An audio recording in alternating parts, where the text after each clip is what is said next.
ओम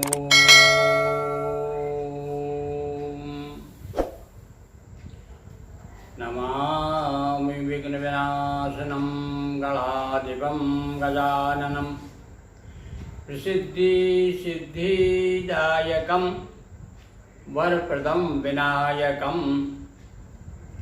नारायणं नमस्कृत्य नरं चैव नरोत्तमं देवीं सरस्वतीं व्यासं ततो जयमुदीरयेत्।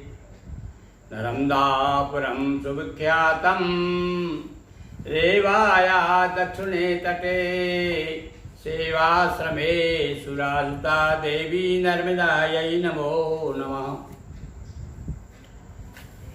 विप्रधेनुसुरसन्तोहितो लीनमनुजय अवतार। परमात्मा पृथ्वी की आत्माओं को प्रतकृत करने के लिए, उनका दुख दूर करने के लिए आनंद कंद सच्चिदानंद समय समय पर अवतार लिया करते हैं। और हमारे भारतीय वाङ्मय में वैसे तो अनेक अवतार भगवान के हुए हैं, पर उनमें 24 प्रमुख हैं।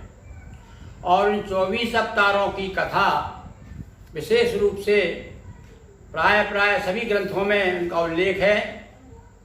और भगवान विष्णु का अवतार जब हुआ तो उनके नाम से भी एक विष्णु पुराण का प्रणयन हुआ। वेदव्यास जी महाराज ने 18 पुराणों की रचना की। उन 18 पुराणों में विष्णु पुराण का भी बहुत महत्व है। हम आपको अनेक दिनों से विष्णु पुराण की गाथा सुना रहे हैं। वैसे तो पुराणों में, शास्त्रों में बड़े गहन विषय हैं, बड़े गूढ़ विषय हैं। हम सामान्य जनों के लिए साथ साथ में कुछ कथाओं के माध्यम से भी उन्मुख किया गया है कि हम भगवान के प्रति हमारा प्रेम बढ़े, उनके प्रति हमारा अनुराग जागे। अतः कथाओं के माध्यम से हमारी व्यथाओं को दूर किया गया है। और अभी कुछ दिनों से विष्णु पुराण के अंतर्गत पुराणों में विशेष रूप से देवों का, ऋषियों का और प्रमुख राजाओं के वंशों का वर्णन किया गया है। तो अभी यदुवंश के अंतर्गत भगवान श्री कृष्ण सच्चिदानंद ने जो अवतार लिया, उनकी कथा हम सुना रहे हैं। और वो धीरे धीरे एक एक राक्षस को मार मार के पृथ्वी का भार दूर कर रहे हैं। अब हम आज आपको नरकासुर की ओर ले चलते हैं कि नरकासुर का जब उन्हें पता चला कि उसने अनेक राजकुमारियों को कैद कर रखा था, तो उस नरकासुर को मारने के लिए भगवान जाते हैं। और उसके साथ ही उनकी रानियों में भी वृद्धि हो जाती है। जब वो परित्यक्ता राजकुमारियाँ से कहा भगवान ने मुक्त करके जाइए, अपने अपने घर चले जाइए, तब उन्होंने कहा कि महाराज हम बदनाम हो चुकी हैं और हम समाज से तिरस्कृत हैं, हमें कौन अपनाएगा। तो देखिए यहाँ भगवान ने 16,100 इतनी राजकुमारियाँ थी, उन सबको अपनी रानियाँ बनाई और उनको अपनी रानियाँ बना करके ले आए। और कथा ये आती है कि हर एक के लिए अलग अलग महल था और उतने ही रूप धारण करके भगवान और उनके साथ गृहस्थ आश्रम का शुभ होगा और सबकी संतानें भी हुई। तो वह कथा हम दोहा चौपाइयों के माध्यम से आपके सामने प्रस्तुत कर रहे हैं, आनंद लीजिए। और जो विषम परिस्थिति है हमारे समय, सारे संसार में हम लोग कोरोना के नाम से सब भयभीत हैं, उस भय को दूर करें, भगवान की शरण में आए तो निश्चित रूप से हमारा कल्याण होगा। सुनिए। एक बार आ इंद्र ने कहा समग्र वृतांत, हे हरि नरकासुर नरको इसका करिए अंत। अब इंद्र जब परेशान हो गया और चिंता हो गई उसको कि भाई सारे देवताओं पर, मनुष्यों पर आपत्ति आने वाली है और इसने आतंक मचा रखा है, भगवान के पास आकर कहा प्रभु आपने अनेक राक्षसों का वध किया है। एक नरकासुर नाम का राक्षस जो प्राग ज्योतिषपुर, जो आसाम जिसे कहते हैं, जहाँ विशेष रूप से जादू टोना की ज़्यादा बातें आती रहती है आसाम में, तो यहाँ पर प्राग ज्योतिषपुर में नरकासुर नाम के राजा हैं, उन्होंने हमारी माता के कुंडल छीन लिए हैं और भी बहुत तकलीफ दी है। आप कृपा करके उसका अंत करिए। तो नगर प्राग ज्योतिषपुर नामी, तहाँ नृपति नरकासुर कामी, अनय नीति दुष्टता द्वारा बेता रहा सतत अंधियारा। इंद्र मात के कुंडल दीने, पराधीन नयन जिनेन्द्र पोकीने। और हमारी माता के कुंडल छीन लिए इसने और अनेक लोगों को पराधीन कर दिया है।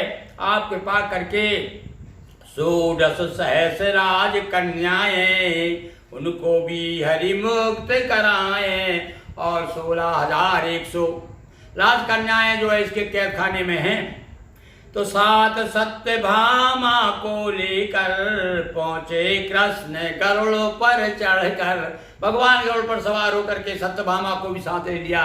अब देखिए यहाँ भी भगवान कुछ ना कुछ लीला करने वाले इसलिए सत्यभामा को साथ रखा है, क्योंकि सत्यभामा के साथ में इंद्र लोग जाएंगे और कुंडल वापस करने जाएंगे, इसलिए सत्यभामा को साथ रखा है। वो कथा हम आगे पर आपको सुनाएंगे, पारिजात हरण की कथा है। तो आज तो हम ये देख रहे हैं किस प्रकार से नरकासुर का वध किया। देखिए आप 7 सत्यभामा को लेकर और पहुंचे कृष्ण गरुड़ पर चढ़कर। असुर एक असुर था बलशाली, करता दिखा नगर रखवाली। एक मुर नाम का राक्षस था और उसके भी जो है 7 सहस्र सुत मारे। 7 सहस्र यानी 7,000 पुत्र थे उसके मुर नाम के राक्षस के। तो सबसे पहले मुठभेड़ हमारे कृष्ण कन्हैया की मुठभेड़ सबसे पहले किससे होती है? मुर नाम के राक्षस से, उसके परिवार से। तो मुर के 7 सहस्र सुत मारे और नरक सामने जा हुंकारे।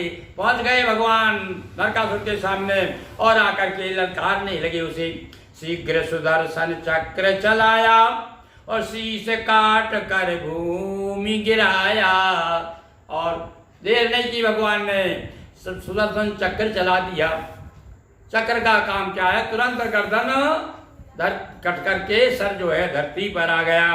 मुक्त राज कन्याएं कीनी, जान उपेक्षित अपना लीनी। और उनको अपना लिया, अपनी रानी बना लिया। 16 सहस्र 100 रानी और बना सभी भेजी राजधानी। और नरकासुर के जो कार्यकर्ता थे, जो सैनिक थे, सेवक थे, वो अपने भगवान के सेवक हो गए। जब राजा मर गया तो उनसे ही कहा जाओ इनको सब मेरे यहाँ द्वार का पहुँचाओ। वहाँ पहुँचा दिया। और मातु अतिथि को स्वर्ग जा कुंडल किए प्रदान। भूमि भार हरने लगे इसी तरह भगवान। बोलिए कृष्ण चंद्र की जय, नर्मदा मैया जी की जय। हर हर महादेव शंभो। दोस्तों वीडियो को लाइक शेयर करें, चैनल को सब्सक्राइब कर बेल आइकन पर क्लिक करें। बहुत बहुत धन्यवाद।